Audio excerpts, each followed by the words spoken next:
Ils étaient père, mère, enfant, cousine, tante, oncle. Ils étaient collaborateurs, ils étaient agronomes, magistrats, enseignants d'université, bergers et j'en passe. Ils ont tous perdu la vie des suites de cet accident survenu le dimanche dernier à la hauteur de Dassa Zoumen. Un drame qui polarise toutes les attentions tant l'onde de choc qu'il aura provoqué est important. Il aura aussi et continue d'ailleurs de déclencher une série de réactions de toutes parts, qu'il s'agisse d'autorités politiques, administratives ou encore religieuses. Mais ne s'agit-il pas là de réactions qui viennent trop tard, tous des médecins après la mort? On se propose d'en parler dans l'actu décalé de ce jour. C'est l'occasion pour nous aussi, évidemment, de faire le point de la situation et de s'enquérir concrètement de tout ce qui a pu se faire du dimanche jusqu'à ce matin, mardi 31 janvier 2022. Laurent Roland Tonekes nous a rejoint en plateau. Maître Amoussa Haïmi est resté comme annoncé. Maître, merci. La survenue de cet accident, alors c'est vrai que dans la rubrique Ombre et Lumière, on en a très rapidement parlé. Sur le plan métaphysique, est-ce qu'il y a une explication concrète? D'office, je dis oui. Vous allez me demander pourquoi. Oui. Je parlais, je disais que si plaît à Dieu, on va parler des nombres angéliques et des nombres démoniaques. Il y a parmi les nombres démoniaques, les nombres que nous appelons les nombres ombrasses. Okay. C'est-à-dire les nombres qui cachent les nombres démoniaques. Okay. Vous voyez, le 29, ça fait 2 plus 9 égale 11. Or, le 11 est dit nombre, maître nombre. Okay. Et le karma du 11, c'est 1 moins 1 égale 0. Vous verrez que le sachant se méfie des dates, dans le mois des dates, 11, 13, 16, je ne sais pas si vous voyez, 19, 22, 29. Je ne sais pas si vous me comprenez, surtout particulièrement du 11, du 22 et du 29. Du 29. Parce que le karma, c'est le 0. Maintenant, le problème, c'est quoi? Le 11 et le 22, ça se voit. Mais le 29 est caché. C'est caché. Et c'est pour ça qu'on l'appelle nombre ombrasse. Et souvent, remarquez aussi l'autre chose. Ce jour-là, c'est le 29. 29, ça fait 2 plus 9 égale 11. Janvier. Donc 1 plus 11, ça fait 12. L'année 2023, 7. Ça fait 19. Qui est dit encore de dette karmique. Ça veut dire quoi? Le jour était commandé par un maître nombre, le 11, et par le nombre 19, qui est dit dette karmique. Le 11, son karma, c'est le 0, alors que le 19, son karma, c'est le 8, 1 moins 9. Or, le karma 8, c'est le démon le plus méchant qui descend. C'est le démon fragmentaire qui descend. Je ne sais pas si vous comprenez ce que c'est. Remarquez, le nombre 8, que chacun de nous, qu'on soit musulman, vaudouisant ou chrétien, qu'on aille lire Job. Je souhaite à chacun de nous d'avoir les anciennes Bibles. Qu'on aille lire Job. On appelle Job, Job c'est celui qui a maîtrisé le nombre 8 avant le Christ. Parce que c'est le Christ qui a dominé le nombre 8. Je ne sais pas si vous comprenez. C'est pour vous dire que nous demandons humblement, surtout aux patrons de ces organes, de ces sociétés de transport, de s'intéresser à la numéromancie des numéros de leur bus et des jours et des dates de naissance des chauffeurs, de manière à ce que quand un chauffeur est sous l'influence des nombres démoniaques et que déjà les bus portent des nombres démoniaques, par exemple le bus dans lequel il y a le numéro 1122, potentiellement un bus qui peut être exposé à des accidents. Et s'il arrive que le chauffeur aussi a le nombre 11 ou le nombre 22 ou le nombre 29, je vous en prie, ceux qui ont ces nombres doivent souvent faire des aumônes, s'il vous plaît. C'est la clé vous qui permet de maîtriser ces choses. Vous la charité tout à l'heure dans la rubrique Ombre et Lumière. Foi, s'il vous plaît. D'ailleurs, puisqu'on en est à parler métaphysique, Laurent Roland Tonekes, vous conviendrez avec moi que le TOFA, par exemple, de cette année 2023 a annoncé beaucoup de cas d'accidents. Et là, nous sommes juste en début d'année et voilà. Et je préfère laisser mon frère. Non, je crois que le TOFA, oui, cette année a annoncé beaucoup d'accidents. Et d'ailleurs, même dans la soirée de ce dimanche 29, il y a eu beaucoup d'accidents. Il y a eu d'autres accidents aussi. Hein. Et d'ailleurs, même au-delà de la journée, c'est que... Même hier encore. Oui, du 19 du 29 au 30, il y a encore eu d'autres accidents. Je crois qu'au-delà de l'aspect métaphysique, au-delà de l'aspect spirituel, c'est qu'il y a la responsabilité individuelle. Bien sûr. La responsabilité individuelle à tous les niveaux. À tous les niveaux, que ce soit le chef de l'État, que ce soit les ministres, que ce soit les DG, que ce soit les députés, que ce soit les conducteurs, que ce soit les usagers des bus aussi, bien évidemment, et que ce soit aussi les citoyens qui sont surtout sur les lieux des accidents, peu ou prou. Je crois que la responsabilité individuelle compte beaucoup dans bien des cas. C'est-à-dire qu'on ne va pas peut-être, quand le chef de l'État peut-être faillit à sa mission quelque part, il faut que peut-être que les ministres puissent prendre le relais pour corriger. Si eux ils faillissent à leur mission, que les députés fassent leur travail. Et qu'à ce niveau, si ça, que des gens ont failli, que d'autres couches de la société puissent prendre leurs responsabilités. Mais on constate que dans toute la chaîne, parfois, quand le sommet ne prend pas peut-être l'initiative, c'est que tout le monde, personne ne veut prendre l'initiative, quand bien même on a la possibilité de le faire. Et je crois que c'est en la matière, chacun doit pouvoir se regarder en face pour dire en quoi suis-je utile pour ce pays. En quoi suis-je utile pour mes compatriotes? En quoi ai-je été utile pour que peut-être des gens ne perdent pas leur vie? D'accord. On faisait le point hier de cette situation.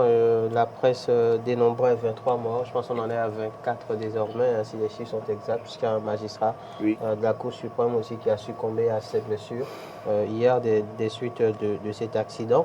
Et pour ce qui est des réactions cascades, justement, alors il y a beaucoup de réactions, disons, qu'il s'agisse d'autorités politiques, déjà les ministres de l'Intérieur et des Transports qui étaient sur le terrain, je pense le soir même de l'accident, puis hier encore, ils étaient donc sur le terrain. Alors là, à l'image, on découvre le ministre Benjamin Moupatine de la Santé qui, quant à lui, s'est dépêché sur le centre national universitaire Koutoukoumaga de Cotonou, où sont justement référés les survivants de cet accident. Les parents des victimes. Les parents des victimes. Et là, il s'agit donc, je pense, de la séance tenue au niveau du palais des congrès où, si je ne m'abuse, il a été installé une cellule de crise justement pour discuter avec les parents des victimes,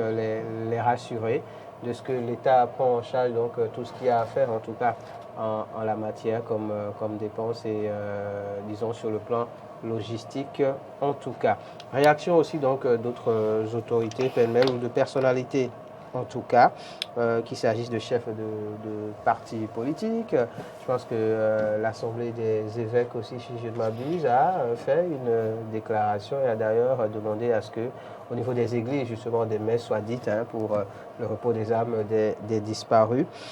Autant de réactions finalement, Laurent Roland-Tonnet, quand on sait que à 300 mètres des lieux où se sont donc produits, s'est produit cet accident, se trouvait une base des sapeurs-pompiers qui aurait pu être dépêchés très tôt sur les lieux, donc pour ne serait-ce que nous permettre d'amoindrir cette fragmentation, justement pour emprunter votre terme, Maître Amoussa Haïmi.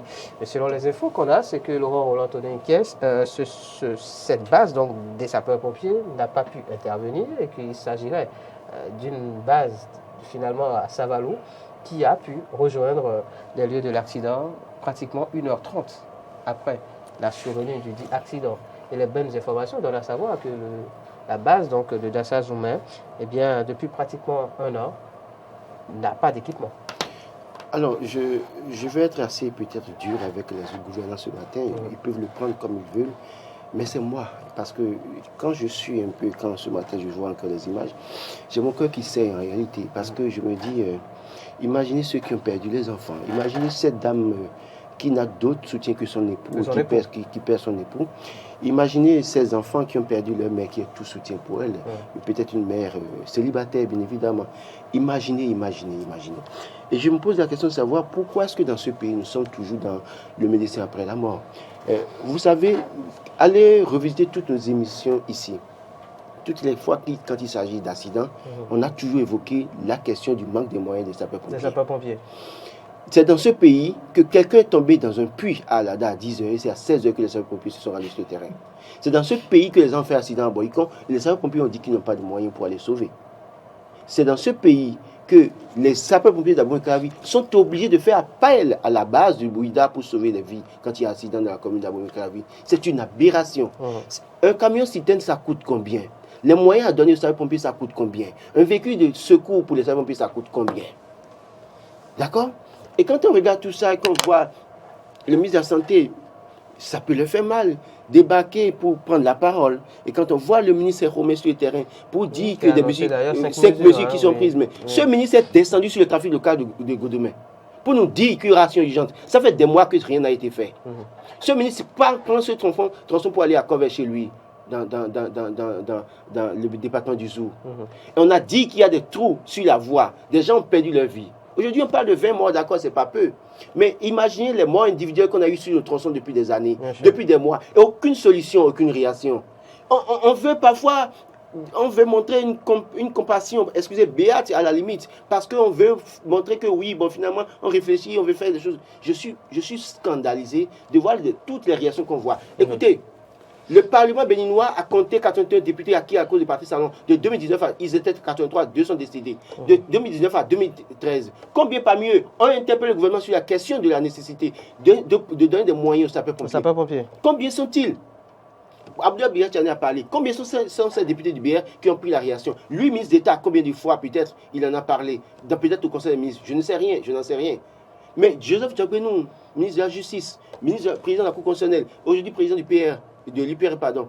Combien de fois les députés UPR ont pris la parole pour essentiellement interpeller le gouvernement sur les actions urgentes à mener pour sauver les populations? Vous imaginez, écoutez, le feu dans lequel ces Béninois sont morts. Écoutez, c'est l'enfer sur terre. On parle de l'enfer. Moi, je suis chrétien, on parle de l'enfer. Mais j'ai vu des gens dans l'enfer, malheureusement. Je ne dis pas qu'ils sont allés en enfer, mais je les ai vus. C'est l'image de l'enfer comme a raconté, en tout cas l'histoire de l'enfer, l'image qu'on m'a toujours projetée en tant que chrétien, c'est ça que j'ai vu des Béninois périr dans cette situation. Et là, aujourd'hui, ils sont nombreux autant qu'ils sont, toutes catégories confondues. Je suis désolé de le dire, toutes catégories confondues, c'est du médecin après la mort. Parce que quand il y a action à mener, menons les actions de façon urgente. Écoutez, ces compatriotes sont morts aujourd'hui faute de l'inaction. De l'inaction, à bien des égards. Osons le dire. À bien des égards. Combien de ces bus sont allés, font véritablement la visite technique, si ce n'est pas les patrons qui envoient peut-être les dossiers au CNCR, les bus sont peut-être garés quelque part, on envoie les documents. Mais écoutez, je vais vous dire une chose. Il y a un mois, j'étais à la salle d'accouchement de l'hôpital de zone d'Abomey-Calavi. Et c'est ce que je dis. Je ne sais pas si des semaines qui ont suivi, ils ont pu donner des moyens. Il manque de lits dans la salle d'accouchement. Les femmes, pour accoucher, parfois se couchent par terre. C'est des choses qu'il faut régler dans le pays. Et, écoutez, le jour, j'ai vu une dame décédée malheureusement sur le brancard là, dans le couloir. Et les femmes qui devaient accoucher devaient passer voir un cadavre. Vous savez la peur que ça donne. Vous voyez le nombre de personnes en voyant ces images n'auront pas le courage de rentrer dans un bus pour aller voyager. Et pourtant, leur salut se trouve de l'autre côté. Je crois que dans une certaine mesure, nous devons pouvoir à un moment donné épargner la population de certains messages de compassion. On n'en a pas besoin. L'essentiel dont on a besoin, que chacun prenne ses responsabilités. Député, ministre, DG, où que vous soyez, que vous preniez vos responsabilités, que vous fassiez ce qui est bon pour la population. Écoutez, on dit, vous avez, hier on a reçu monsieur aussi Charles qui a été témoin, qui a dû déplacer les gens avec son propre véhicule, comme une ambulance. Et pourtant, on nous a dit il y a quelques mois ici qu'on a acheté 18 ambulances. C'est ici qu'on en a parlé.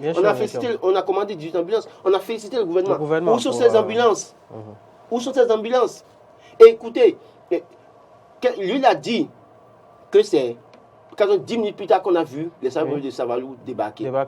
Le témoin qui a parlé sur une chaîne de télévision partenaire a dit 2 heures après. Le monsieur et l'aide, par exemple, qui est parti sauver sa femme et son épouse, sa fille et son épouse, et qui a voulu sauver d'autres personnes qui a péri aussi. Mais c'est des choses. Et il y a encore une chose qui m'a choqué hier, et ça je le dis, ils peuvent ne pas être d'accord. La manière dont les noms étaient lus hier. Vous voulez, il y a déjà des morts qu'on pleure, mais vous voulez créer encore d'autres situations. Je pense que dans l'État, pour lire les noms, on appelle, vous avez la liste des passagers. Vous appelez chaque famille les familles de telle personne, vous êtes où? Et on les prend individuellement. On leur annonce l'information. Si votre parent a péri, on vous annonce ça, on vous calme. Mais un ministre de la Santé vient avec ses cadres, conseillers, on ne commence pas à lire les noms. Quelqu'un qui s'attendait à entendre le nom de son parent peut faire une crise et mourir sur le champ en même temps. Ou qu'on déclenche une crise, une crise psychologique pour toujours. Je crois que... Je vous sens plus qu'ému par... Non, mais ce n'est pas plus qu'ému. En fait, quand on a le sang qui circule dans ses veines, à un moment donné, quand on voit certaines choses, on se doit de poser des questions, et de dire aux gens, écoutez, arrêtez de vous amuser avec la vie des populations. On est tous autant émus que vous. Quand vous regardez... Merci. C'est pas le jour... Attendez, c'est pas le jour, les gens... C'est pas le jour où un motocycliste sera englouti dans les décombres du trafic local de Godomé que le ministre viendra vous nous dit, il a dit à ce urgente, il est où depuis? Bien sûr. On peut comprendre voilà, qu'on soit en colère face à autant de choses. Maître Amoussa Rahimi, on parlait donc de cette avalanche de réactions de toutes parts. Le gouvernement aussi qui a réagi de manière quand même assez prompte, il faut le dire, en installant donc ces 2 cellules de crise, une à Cotonou et une autre à Parakou. Les familles donc, qui sont rassurées, les rescapés qui sont pris en charge par l'État pour ce qui est donc des soins à leur administrer. Médecin après la mort, peut-être oui, mais ne vaut-il pas mieux, tard que jamais? Non, s'il vous plaît, ce n'est pas médecin après la mort. D'accord. S'il vous plaît. Je ne suis pas du tout d'accord avec mon frère sur certains de ces développements. On sent qu'il me pardonne. On sent qu'il n'a pas toutes les dimensions de la vie. Et nous lui demandons de s'intéresser à la métaphysique. Pourquoi nous disons ça? Aucun de nous, la vie n'est pas mathématique. S'il vous plaît, la vie n'est pas mathématique. C'est pour ça que je disais espérance, foi, charité. Et quelque part, il est dit, Seigneur, pardonne nos offenses comme nous pardonnons à ceux qui nous ont offensés. Et ne nous soumets pas à la tentation, mais délivre-nous du mal, s'il vous plaît. C'est des moments où vous vous rendez compte que nous lisons des choses tous les jours, nous prions tous les jours, mais nous ne prenons pas conscience. Qu'est-ce qui prouve que toi qui t'es bien levé le matin, qui as pris ta voiture, ta moto, qu'est-ce qui prouve que tu vas rentrer? C'est le mystère de la vie. Tout ce que nous allons demander, la parole participe à la guérison, à la tempérance dans la douleur aussi. Celui qui souffre et qui est seul, c'est l'enfer, s'il vous plaît. Même quand vous souffrez et un enfant est là, la douleur diminue. La parole crée, s'il vous plaît. Je suis d'accord avec vous. Ce que nous allons simplement demander à tout ce monde d'ajouter, c'est déjà ce que le chef de l'État a commencé et ses ministres. Que les parents maintenant, avec cette douleur émotionnelle, ne soient pas là à chercher encore l'argent. C'est ça. Et le gouvernement a dit, le président Talon a déjà fait ça. L'autre chose que nous allons plutôt, ce que moi je veux dire par rapport à ce dimanche 29, c'est plutôt que nous, je demande humblement et en direct à notre chef d'État Talon, avec ce que je connais de lui, de l'audace et de son courage, que nous revisitons les contrats avec ceux qui nous ont colonisés. Ok, carrément. Sincèrement, parce que quand j'ai fini, le frère parlait, je ne fais que me dire, mais est-ce que notre État a tous les moyens? S'il vous plaît, c'est des réalités. Mais le minimum, on peut le faire. Non. Qu'on revisite plutôt nos contrats coloniaux qui nous maintiennent dans une misère qui ne dit pas son nom. Excusez-moi, je vous en prie. Est-ce que c'est les contrats coloniaux qui empêchent non, ce que je veux dire par là, c'est quoi? De mettre les moyens Non. Nous avons... On nous maintient dans une précarité que si ces contrats étaient revisités, les moyens que chacun de nos pays africains allait avoir, excusez-moi, je ne souhaite pas qu'on discute. Ce que je dis là, c'est une vraie parenthèse. Évidemment, c'est un autre pan de la question. On n'abordera pas ici forcément. Parce qu'on en arrive à revisiter ces contrats. Vous verrez ce que nous... Vous vous rendez compte? Relisez les contrats coloniaux. C'est pour vous dire quoi? Un État, vous qui êtes là, on vous nomme ministre tout de suite. c'est avec votre économie personnelle que vous allez gérer le pays. Ça pose un problème, ce que vous êtes en train de dire. Vous avez 96, raison. 116, 68, 68. On va y aller pour la libre antenne. Merci Laurent. Merci Laurent. Non, on va pas en parler parce qu'on n'a pas le temps. On va commencer par recevoir les appels au 96, 116, 68, 68 parce qu'on est parti dans 2 minutes. Bonjour, bienvenue. Oui, bonjour, monsieur. Merci de vous présenter, monsieur. Monsieur Olatunji, vous appelez d'où? J'appelle de Glo. De Glo, d'accord, on vous écoute. Oui. Bon, je voudrais, quand je vois la relation de monsieur Communiquet, une relation normale, parce que, je ne sais pas comment on a besoin d'écouter une base de la conflit. Quand on parle d'étape, et ce matin, il a appelé, c'est surtout pour revenir un peu en arrière par rapport à hier. Je suis venu tardivement pour pouvoir réaliser. Vous finissez quand vous arrivez. Ok. Le thème, la solution. Ces véhicules-là, lorsque vous avez la chance de les croiser, même à voiture, vous les croisez ou bien que vous les que vous voyez que vraiment la vie là est vivre. N'est-ce pas? La vie de leur vie même d'abord que la vie de ceux. Oui, c'est ça justement, On en a parlé hier. Donc, pour moi, la solution, c'est pour réagir par rapport à comme je l'ai dit. C'est des véhicules qu'il faut plomber. C'est quoi? Vous faites, c'est des véhicules qu'il faut plomber. Ok.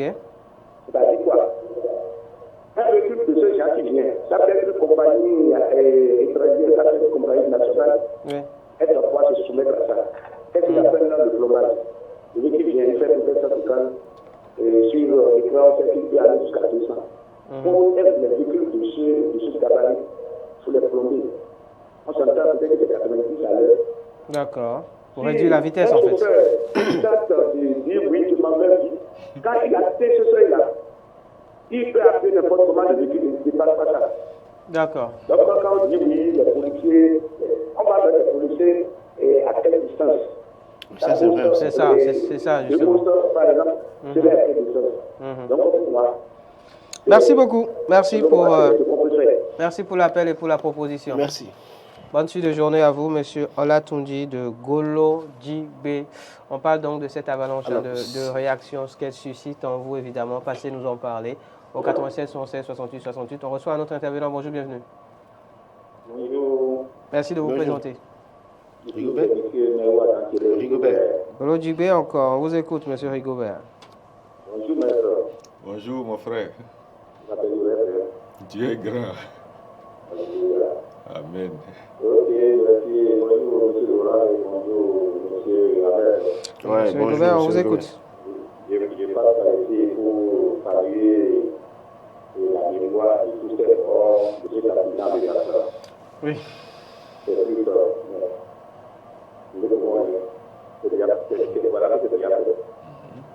L'homme n'est pas maître de son souffle pour pouvoir le retenir. Et il n'a aucune puissance sur ce jour de la mort. Il n'y a point de humain dans ce combat. Et Amen. oui, c'est élévant, c'est excellent. Militaire appelle à mort, oui. Mais il faut que quelque chose de là se passe pour réveiller l'intelligence des gens. Attention. La vie existait.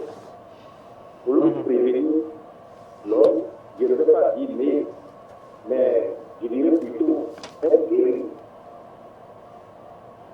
L'État de l'inviter à prendre ses responsabilités.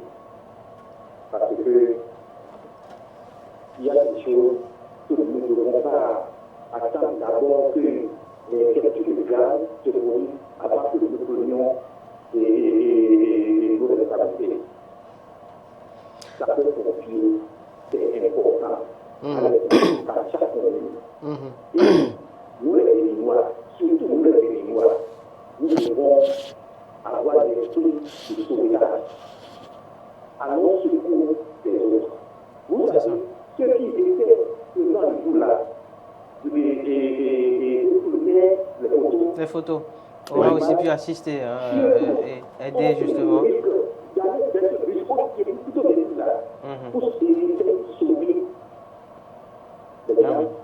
Vraiment, je pense que nous ne pouvons pas. D'accord. Merci, monsieur Rigobert. Malheureusement, nous sommes déjà à la fin. Je pense sur la question que ceux qui ont pris la photo, d'accord, c'est une erreur. Mais qu'il vous souvienne que quelqu'un qui est dans ce bus a sauvé sa fille et son épouse, justement. Et peut-être finalement, en voulant sauver deux personnes, a péri. Et donc, dans cette mesure, et avec la violence des flammes, qui va oser s'en approcher. C'est vrai qu'on peut condamner le fait que tout le monde veuille prendre une photo quand il y a une situation. Un tout dernier intervenant, bonjour. Bonjour. Bonjour. Bienvenue. Pardon? D'accord, Alpha, on vous écoute. Vous appelez d'où? Oui. Allez-y, rapidement. Je remercie le et je remercie également M. Laurent Oui. de l'intervention. La date du 29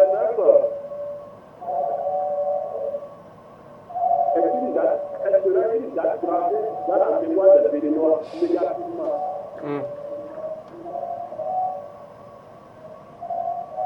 Je vous informe également qu'il y a des situations pires que ce qu'on a assisté le dimanche passé, qui se passe dans nos hôpitaux, où vous allez voir les ministères, les sages-femmes, les malades, les patients mourir comme ça. Aussi de tout le monde. Vraiment, c'est désolant. Au-delà de cela, oui, pour finir. tout le monde est interpellé. À commencer par le gouvernement et même les citoyens béninois. D'accord. Mais la grande responsabilité revient au gouvernement parce que l'état de nos voies n'est pas déméré. Regardez la voie pour nos parcours. Aujourd'hui, c'est une voie très restreinte. Bien sûr. Est-ce que vous ne pouvez pas faire nos parcours? D'accord, merci. Merci pour la proposition, merci pour l'appel, monsieur. Bonne suite de journée à vous à Parakou. Merci à M. Rigobert qui nous a appelé de Glodjibé. Merci à M. Olatunji qui nous a également appelé de Glodjibé en 30 secondes.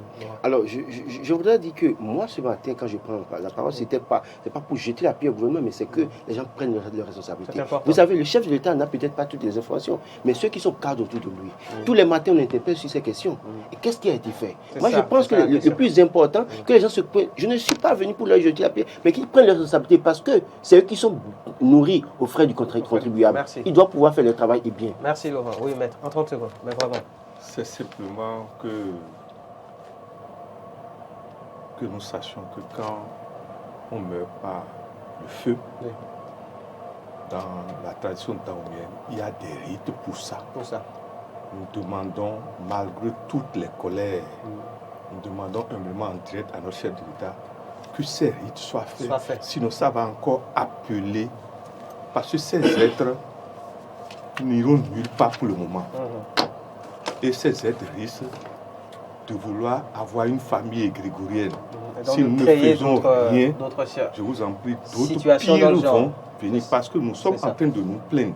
Alors qu'il faut déjà voir comment travailler à ce que ça n'arrive plus, à la fois sur les plans matériels et immatériels. Merci. Maître Amoussa Raimi. Stop et fin de l'actu décalé de ce jour. Stop et fin de matin d'Éden de ce jour. Merci à la diffusion de nous avoir accordé 5 minutes en plus ce matin.